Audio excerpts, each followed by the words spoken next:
వేల కోట్లు సంపాదించినా నువ్వు రోడ్డు మీద చెత్త ఏరుకుంటున్నా కష్టములు అనేవి కామన్గా మన మైండ్ పెట్టే ప్రాబ్లం. ఎగ్జాక్ట్లీ. నన్ను తీసుకున్నావా నీ కష్టం మోస్తాం, దించి పక్కన పెట్టావా హ్యాపీగా ఉంటావు.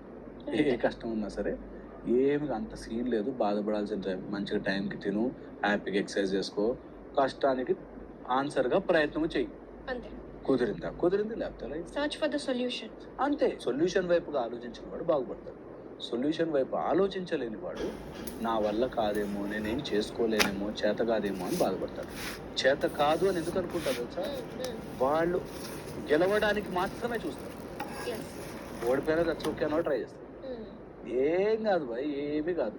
నలుగురు తిట్టుకుంటారేమో, నలుగురు నవ్వుకుంటారేమో, దట్స్ ఓకే. వాడెవడు నవ్వితే ఎంత, నవ్వుపోతే ఎంత అనే ఒక బ్యూటిఫుల్ సిస్టంలోకి రావాలి.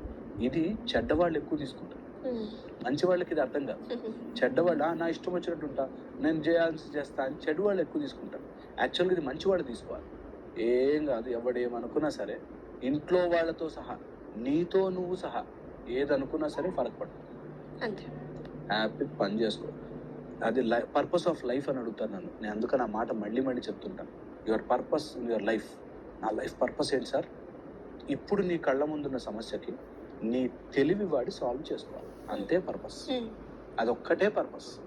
ఒక అతను నిద్ర వస్తూ ఉంటుంది, క్లాస్లో లెక్చర్ వింటుంటే నిద్ర, అది నీ సమస్య, దాన్ని సాల్వ్ చేయడానికి నీ తెలివి వాడుకోవాలి, అంతే. That is your purpose of life. Anything for that matter. నీ కష్టం ఏంటి, దాన్ని ఎలా దాటి బయటకు రా. Just go with the flow.